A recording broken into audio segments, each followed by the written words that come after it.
I was born in an ordinary northern village, and I remember how I dreamed of leaving here for a big city. I had so much zeal and passion.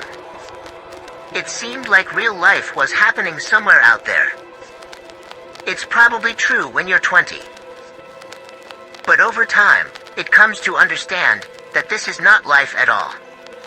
I was 38 when suddenly I looked at myself from the outside. No family, no home, no prospects. Only the city, big concrete, and lifeless. I decided to go to my native places to feel a long-forgotten sense of calm and harmony. To my surprise, almost nothing has changed here over the years. The forest towered like a wall, the scent of pine needles was as fresh as in childhood. The river really crushed a little, and only rotting piles remained of the old wooden bridge. But everything was so cozy, so close to the soul, that I did not return to the city anymore.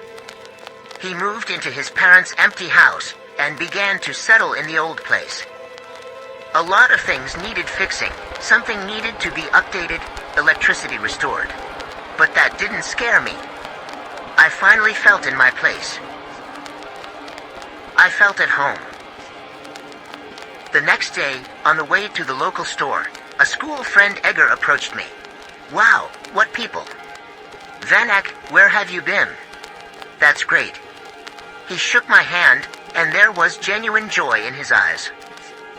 Yes, you know, here and there I answered awkwardly. Haven't seen you since your mother's funeral. When was that? 5 years ago. Somewhere like that, I said indifferently.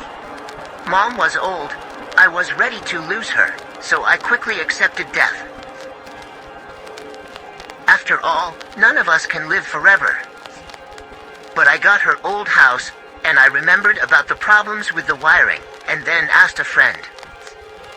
Edgar, listen, and Uncle Misha the electrician lived here somewhere. Don't you have his phone number? My friend gave me a surprised look at my question. So it is. You can't get through to the next world. Mikulich died. The cow trampled, he said ironically. What? A cow? Well, yes. He was drunk, he and the cow didn't share something there. It came in general on the ribs, Jaeger replied. Here's the deal. I whistled. I'd like to find an electrician, can you help me? Do you remember his son? Lek Shilov, here he is now doing everything here in the village. Did you follow in your father's footsteps? I asked. Let's hope not for everyone. Edgar laughed. Well, you're like always. Edgar gave me the electrician's number and we said goodbye. The same day I called Lek and he fixed my wiring. I just took off the meter, wrapped the tape in 2 places, and the lights came on in the rooms. I wanted to pay him, but he said he would take liquid currency. That's how we became friends with Zhilov. Lek, like other residents, led an ordinary rural life, kept chickens, geese, 4 pigs. And his wife Sonia took care of the children and the garden. I liked the local way of life, simple and measured, but for a long time, I did not understand where my vocation was in it. I even thought of going to work at a sawmill, but one day, while sorting out the junk of the barn, I came across my father's double-barreled rifle. It was quite old, but it was still firing. Unwinding it from a rag, I felt my heart beat faster in my chest. When I was a child, Dad often took me hunting with him. At that time, I didn't understand much, and was even afraid to look at the shot game. A lot has changed since then, including me. There were cartridges in the box, and taking a few, I went to the forest. I wandered among the tall fir trees hoping for random prey. In 3 hours, I only came across a hare, and even that only laughed at my attempts to get into it. So I came home with nothing. My ears were ringing a little from the shots, but I was sure that this was just the beginning. Are people born with any skills? No. This is a long work, and a lot of attempts. If something didn't work out for me the first time, it will come out from the second, third, 10th. It's all a matter of time. And I was right. What you can't do when hunger forces you to spin. After 4 months, I already knew the places where more game lives, bought a new gun, and could hit firm a long distance. Learned all sorts of tricks and even made a license. I became a local hunter, made money on meat, and was very proud of myself. My life in the village was gradually improving, which I could not say about other residents. It all started with the fact that Baba Masha came up to me. This is the kindest old lady who looked after me as a child, and even now treated me to pancakes on holidays. Vanyush, wait. A neighbor called and waddled quickly in my direction. And what about Babmash? I stopped. Have you seen Marta? Who is this? I didn't understand. I haven't seen my goat, it's so white, with intelligent eyes. No, Babmash, I haven't seen it. Why did she run away?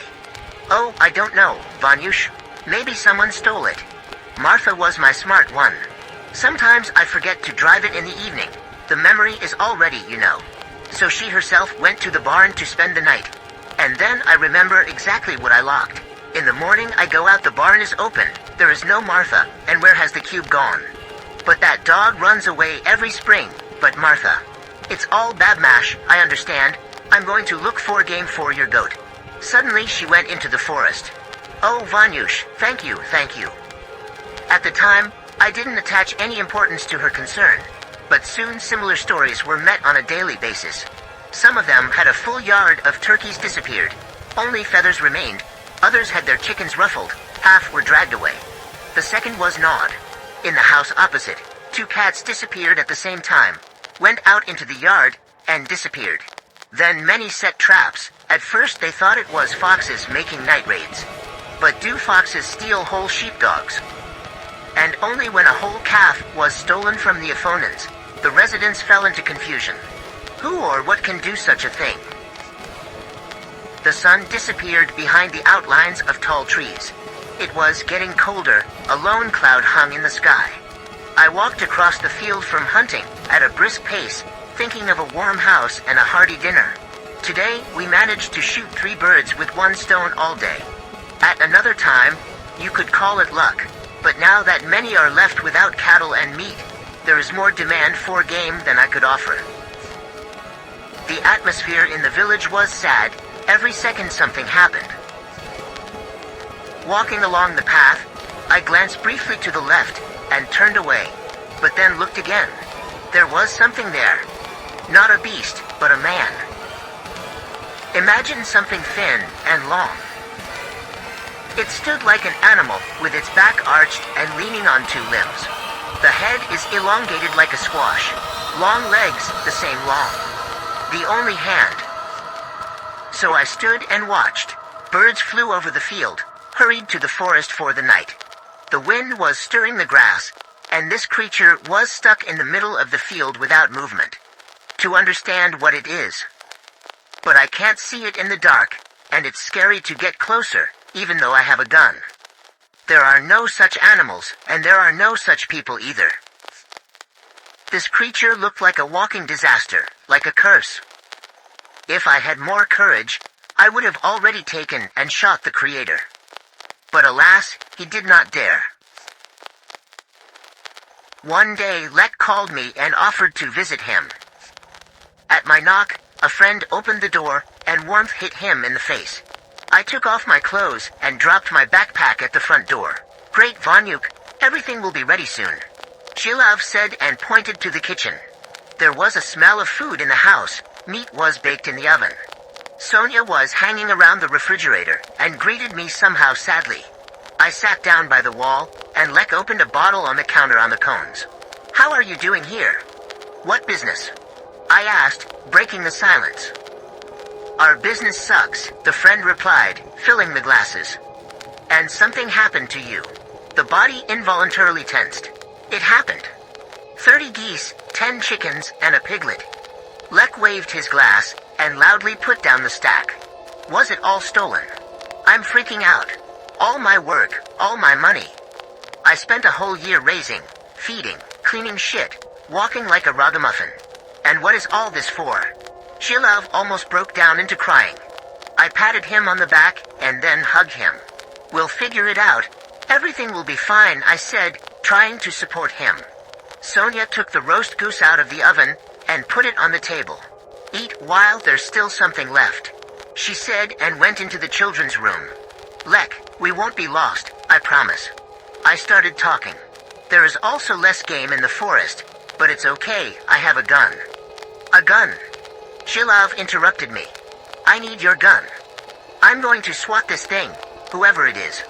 "Are you crazy? How am I going to give you a gun? And if you shoot at a person, they'll put me in jail." I was indignant and drank a glass of tincture. "Yes, it's not a person at all." Lek took a goose leg and bit it off. "That thing killed half my cattle last night." I saw her myself. I heard a noise in the chicken coop. The birds were screaming. I ran and was stunned. Tripod, I'm ugly. Don't understand what it is at all. Eyes like human eyes, but not human at all. She saw me and sped off. Then I started to clean up the slaughterhouse, and while I was poking around in the sheds, I heard children screaming. He threw his bags and ran into the house. What happened? Goosebumps ran down my body from my legs to my back. Lek waved his hand. Yes, everything worked out. This trash came with a bloody mouth and feathers, and squinted looking out the window. The eldest daughter saw her and raised a cry. Then Sonia and I came running, and she disappeared. Do you know where she disappeared to? Where to? I asked impatiently. Pigsty? She distracted me so that he went into the house and attacked the boar, leaving only the hooves. I heard the pig squeal, but I couldn't leave the children. And after this nightmare, you're suggesting that I go into the woods and shoot game. No, there is only one creature that I want to shoot, and I will lay down my bones to rid the village of it. I will avenge everyone. For the children, for the neighbors, for the chickens, for the geese, and for Boris. Lek threw a bone on the table. For which Boris? I didn't understand. Zaryaka. Lek took a sip on the counter and grimaced. Understand you? I nodded. I thought it would be easy. The creature is large, if the hairs are beaten, and it should not miss. Lek was sure that sooner or later the predatory creature would appear. There was still something left to profit from in his household. Of course, I was shaken with fear. After all, this is a bogeyman of an unknown nature. But I reassured myself that I had a gun. I thought I'd shoot the critters and become a local hero. The next night, Lek and I set up an ambush. He was sitting in his yard, and I was behind the fence from the forest. So I walked for at least 2 hours. The nights were still cold, and I dressed too lightly and began to freeze. I just wanted to go to a friend to ask for tea, when I suddenly saw that a tripod creature was silently rushing across the field. I ran in leaps and did not hear my breathing. Ando instantly sent another voicemail. Lek, I see a creature. I wanted him to be ready, but this creature did not go to his house, but to the next one. And I didn't have time to take the gun off my shoulder, as it had already jumped over the fence. My heart was pounding like a drum. I was confused and didn't know what to do. Took the gun off the safety, and I think to go or not to go. Suddenly there was a commotion in the house, lights turned on, noise, screams. A woman screamed. And then the tripod creature jumped back out, and even with prey in its teeth. A large bird was fluttering in his mouth. White feathers flew through the air. Well, it's all over for you, I said, taking aim. I knew exactly what I was going to get. The monster was rushing towards me. A shot. A lead caliber bullet took down the monster on the run. I don't know where I hit, but the tripod rolled on the ground head over heels. Yes, of course. This projectile would have killed a bear. The creature was lying on the ground and twitching. I became emboldened, got into a rage, and ran up to her to finish her off with a control shot. He looked and froze. What is it? A bald creature with a long torso, ribs shining through the skin, legs with feet like a human. One hand, quite a human hand, with long fingers and nails. It was as if there shouldn't have been a second hand. There wasn't even a shoulder joint there. And the muzzle. What kind of face was it? The eyes are huge, dark. An elongated nose and massive jaws with large pointed teeth. Its mouth was so big that it could easily swallow a human head. Who did I shoot? The bullet hit the monster in the side. There was a black wound without a drop of blood. I knew it would be better to put a bullet in her head to be sure, but while I was thinking, the creature hit me in the face with her fist. The blow was so strong that it knocked me off my feet. My ears were ringing, and my jaw ached. Lek and some other people came running. I could hear their voices, but I couldn't make out what they were saying to me. The creature ran away despite the perforated side. People saw her go off somewhere in the forest. Only the carcass of a white turkey remained on the ground. It turns out my bullet only scratched the infernal tripod. She tore my ear with one blow, made a crack in my jaw, and dislocated my eyeball. I spent the next week in the city hospital. When I returned, I found out that a real turmoil had begun in the village. We realized that the creature stole animals because it spared us. But now that people have started a war, the infernal beast has shown how ruthless it can be. One night, a teenager disappeared. A 14-year-old boy went out into the yard to give the dog the remains of dinner. The parents only heard a short squeal, and it became quiet. The father ran out into the yard and saw a tripod running away somewhere in the distance, dragging a thin figure on the ground. So the boy disappeared. No one has seen him for several days. Then another terrible tragedy happened. Do you remember me telling you about my school friend named Edgar? So at night, the creature broke into his house. In the morning, terrible news thundered through the whole village. There is blood and broken windows everywhere in Jaeger's house. He and his wife are dead, murdered for no reason. Their necks were wrung and thrown in different rooms. And the worst thing is that they had 2 small children. They were gone, and something suggested that they would never be found again. Panic began. The whole family is ruined. Who's next? Some gathered their things and left the village. Others came up with how to strengthen the windows. Well, I and a few other men decided that the creature should be caught and destroyed. Otherwise, it is impossible. I managed to injure her, so I can kill her, but not alone. We gathered a group of 12 people. There were only 5 guns for all of them. Others were provided with what they had to. One brought a machete, another came with a sharpened shovel, the third with a fire crowbar. We decided that it was better to go to the forest before dark. The plan was not to scatter, find a lair and kill her. I was walking in the company of 11 strong men, a gun on my shoulder, and still scared. We knew exactly what territory to comb. The creature always ran out of the same patch of forest at the edge of the field. I didn't usually wander around in those places. It seemed to me that the place there was somehow dead. Solid wilds, ravines, fallen rotten trees. The animals didn't like to be there, and even the birds were always silent. They probably knew that this was the lair of a terrible predator. So we climbed into these impassable places, made our way through the windfall. The men swore, discussed in a low voice, what they would do when they caught the creature. We'll put a rope around your neck and hang it on an oak tree, said one. Let the birds peck. There will be nothing to hang, said the man with the machete. I'll chop her into cabbage. I didn't like this overconfidence. They would have seen what they would have to deal with first. While I was in the hospital, I dreamed about this huge toothy mouth every night. Some men were in too much of a hurry, climbing forward. They couldn't wait to find something. The guys agreed not to disperse.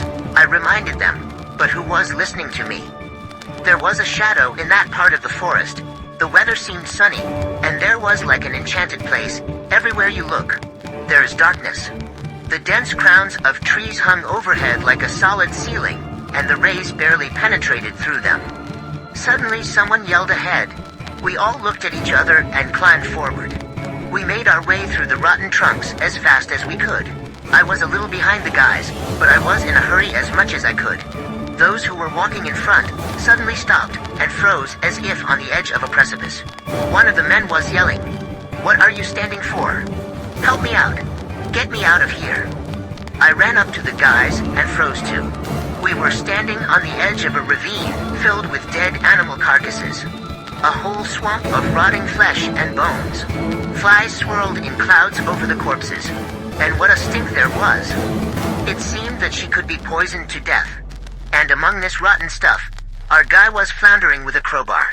He was too hasty, so he fell into the pit. They helped him out. He was covered in pus and blood. Go home and wash up, or you'll catch some infection, I advised. I'm sorry guys, he said. So one fighter dropped out of our group. The man left, and we were left standing on the edge of the ravine. It was immediately clear whose job it was. The tripod has been brutalizing here for a long time. This ravine was a place for waste. There were half-eaten deer carcasses, a rotting pig's face, a goat's skull, and human bones. I noticed them at the same time as the other guys. We gasped when we saw a white chest and a head with a completely stripped face. That's scum. The man with the gun said softly. Another added, we won't come back from the forest until we kill the creatures. Everyone was angry, everyone wanted revenge. We walked around the ravine and moved on. I looked around and thought, where can the infernal tripod hide? Maybe she has a hole, or maybe she's sitting in trees. It is unlikely that she will allow herself to be killed so easily. It's not going to be easy. Me and the other guys with guns were now walking in front, and the guys with melee weapons were covering our backs. And again the windfall underfoot. The ground squelched like wet rags. There were dead trees all around, without a single leaf. A gray cloud hung over us. And suddenly there was a sharp cry from behind. One of our guys was captured. The creature attacked from behind, and dragged the man away, grabbing him by the neck with its teeth. Soon he wasn't screaming anymore, he was hoarse, choking on blood. The creature tried to escape, but its burden was too great. Shoot! One of the guys yelled. We understood that the one who was captured was no longer a tenant, so we started firing from all barrels. The forest shook with thunder. Bullets pierced the skinny gray body of the infernal creature. She howled, dropped the half-decapitated body, and tried to leave. But we quickly reloaded our guns and rushed to catch up. I ran close enough to take aim. The creature threw up its head, and my bullet pierced the back of its head. Other men pulled themselves up and began to hurt, riddled her whole body. Not even a drop of blood flew out of her. The tripod was lying on the ground, kicking its legs, scratching the ground with its hand, as if it still hoped to leave. A man ran up with a machete and hit her on the head with a heavy blade. The creature froze. We couldn't take our eyes off the disfigured body for a long time. There was something unreal in front of us. Some kind of undead that came from nowhere. I sat down and touched the skin.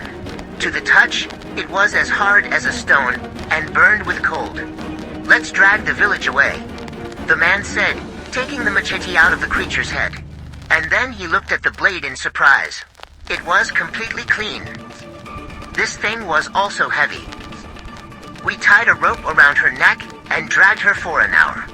Then we finally realized that we couldn't do it ourselves. There were too many fallen trees in that part of the forest. And just as we were gaping, just about to call for help, the rope slipped out of our hands. The tripod came to life again, and the lightning flew off somewhere into the thicket. We underestimated the survivability of the bloodless undead. After the incident, a special squad was finally sent to our village. The soldiers combed the forest, but found no one, only took out the corpse of our man. And also returned human remains from the grave pit. All photos and recordings were forced to be deleted from phones. They said that everything should be kept secret until the end of the investigation. It's been so long, and there's still no news. This creepy forest creature didn't show up anymore. Life in the village gradually began to resemble normal. But every house remembers what happened here. Some people have even installed shutters and blinds that are locked at night like in bunkers. And I haven't gone hunting since. We are all afraid that the tripod will one day come out of the forest again.